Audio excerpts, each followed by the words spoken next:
They met through mutual friends in 1969 at a gay bar in Woodstock. Was he handsome? I guess so. They committed to each other on a snowy Palm Sunday in March of 1970. Ralph Goneau is now 79.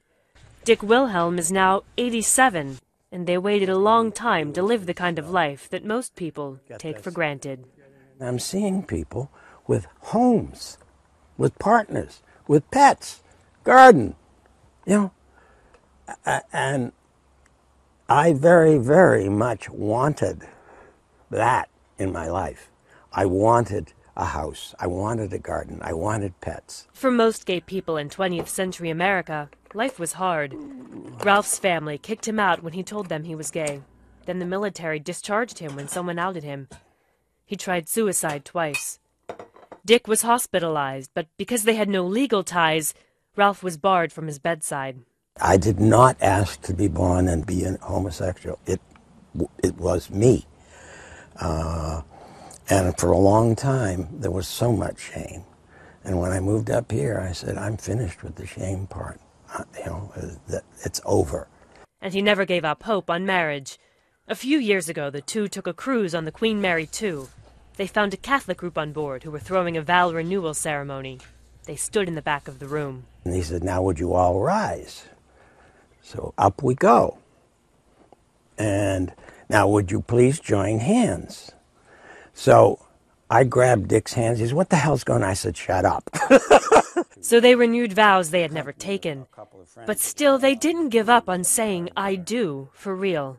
Almost 10 years ago, Ralph approached the town clerk here in Woodstock, New York, and half-jokingly said, if same-sex marriage is ever legalized in New York, my partner and I want to be first in line for a certificate.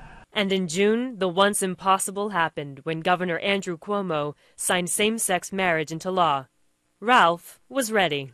About 2 days later, early morning, over coffee, and I got down on both knees because it's much easier getting up rather than balancing on one, and said, will you marry me? Now, I had in my mind, either I'm going to get a yes or somebody's going to be writing my obituary. That unknown quantity. And he said yes. He said, but please, Ralph, keep it low-keyed. This week, the Woodstock town clerk kept her promise. She issued Ralph and Dick their marriage license first. And with pins they bought at a flea market in place of rings, they made their 41-year commitment official.